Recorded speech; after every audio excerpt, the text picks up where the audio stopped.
Oke, selamat siang.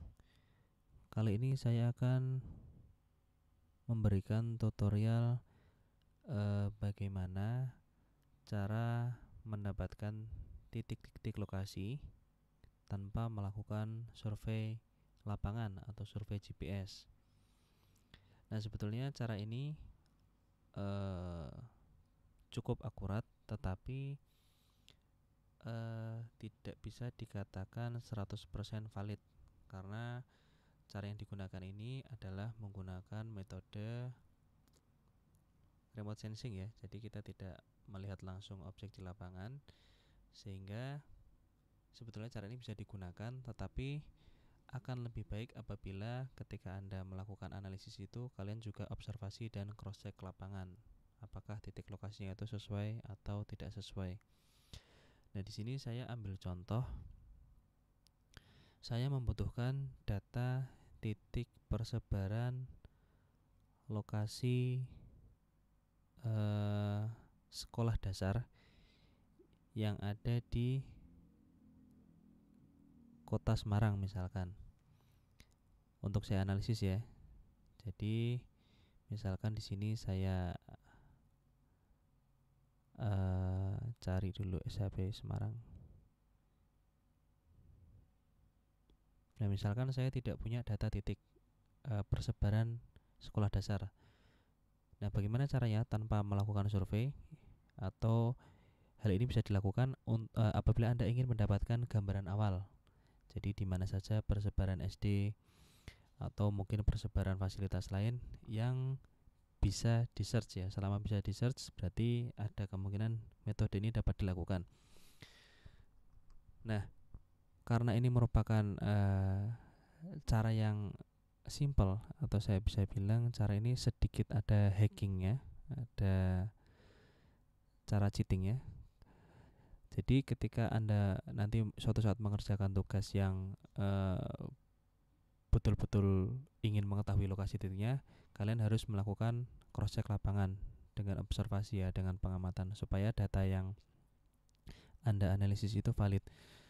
Nah, di sini katakan saya tidak punya data titiknya. Kemudian bagaimana saya ingin mendapatkan gambaran awal di mana saja titik persebaran sekolah dasar yang ada di Kota Semarang. Nah, kita akan membutuhkan bantuan Google Maps. Dalam hal ini Google Maps My Maps. Ya, pastikan koneksi internet Anda berjalan dengan stabil ya. Kemudian Anda ketik aja di Google My Map atau My Maps ya. Kemudian nah, ini langsung buka yang www.google.com My Maps. Kalian klik. Nah, di sini saya sudah beberapa kali membuat ya. Saya kosongkan dulu. Nah, ini sebetulnya sama seperti software pengolahan peta yang lain, tetapi ini berdasarkan apa yang Google Maps susun ya. Jadi lebih kepada navigasi dan ya tadi ya persebaran lokasi juga bisa. Nah, caranya cukup simpel. Kalian buat peta baru di sini. Pastikan internetnya stabil. Kemudian di sini ada beberapa keterangan. Ada peta tanpa judul, kita bisa mengganti judulnya titik SD.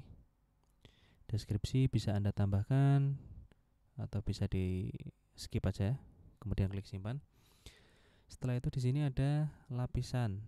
Lapisan itu layer ya. Kalau di ArcMap itu yang kalian biasa gunakan itu disebut dengan layer.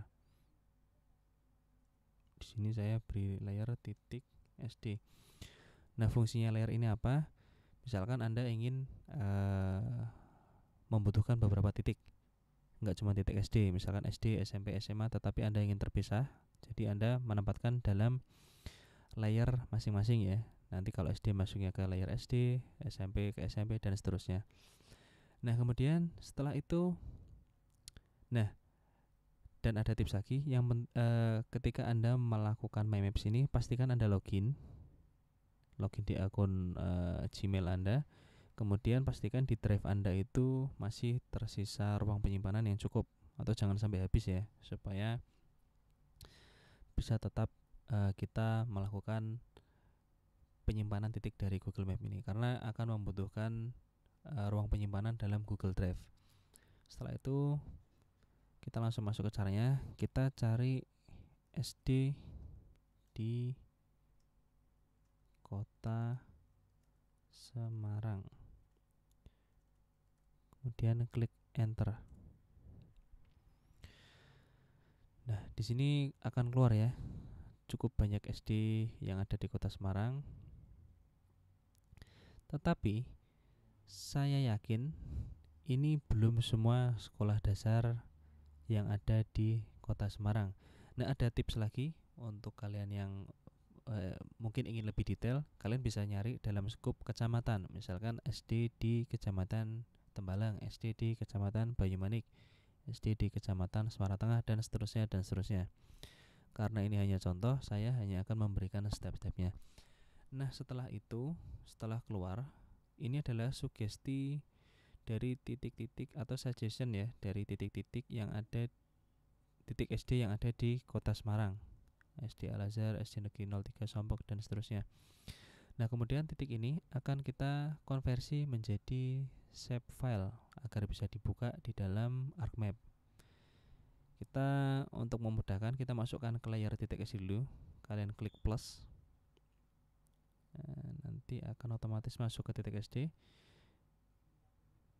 Jadi di sini titik yang ingin kalian masukkan ke dalam layar, kalian klik plusnya semua. Apabila ada titik yang tidak sesuai, kalian bisa hapus. Misalkan SD Negeri Jomblang 1, saya tidak ingin menggunakan titik ini, bisa kalian hapus. Nah, setelah itu kita masuk ke bagian yang paling penting, yaitu kita akan konversi atau kita simpan ke dalam bentuk shape file. Caranya di sini ya. Kalian klik yang di titik 3 ini. Kemudian ada pilihan ekspor ke KML atau KMZ. Kemudian kalian klik ekspor sebagai KML bukan KMZ. Nah, di bagian seluruh peta ini kalian pilih layarnya. Kalau pengen seluruh peta, bisa nanti seluruh layer akan terkonversi, tetapi di sini saya mau konversi yang titik SD. Setelah itu klik download.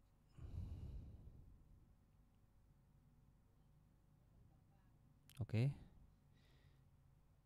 Kita pindahkan dulu.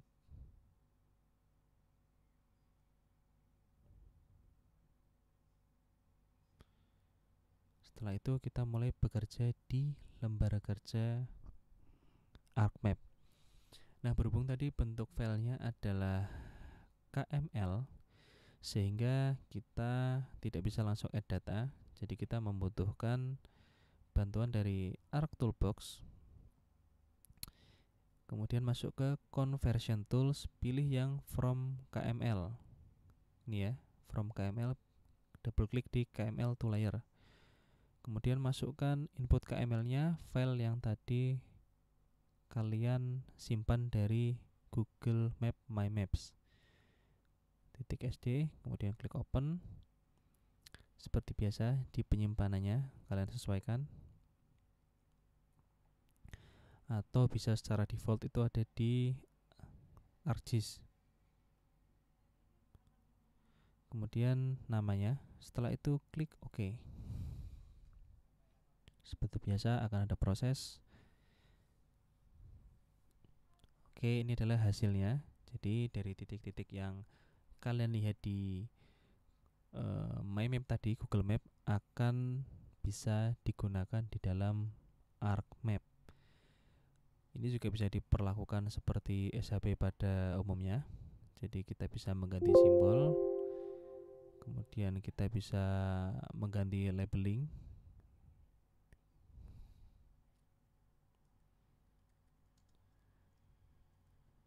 Kemudian kita juga bisa melihat atribut tabelnya. Di sini sudah ada keterangan nama. Kita bisa mengganti labeling. Ya, seperti kita memperlakukan shape file seperti umumnya ya, kalau kita mengganti simbol, mengganti label dan segala macam. Nah, mungkin itu yang dapat saya sampaikan. Semoga tips ini berguna bagi Anda yang sedang mengerjakan tugas lokasi dan pola ruang. Tadi tips tambahan, kalau Anda ingin lebih detail lagi, Anda bisa mencari kata kuncinya itu per kecamatan. Jadi SD di kecamatan A, SD di kecamatan B, dan seterusnya sampai semua kecamatan di Kota Semarang. Dan akan lebih valid lagi kalau Anda validasi ke lapangan menggunakan metode observasi. Itu datanya akan lebih valid. Oke, sekian ya yang dapat saya sampaikan. Kurang lebihnya mohon maaf. Selamat siang.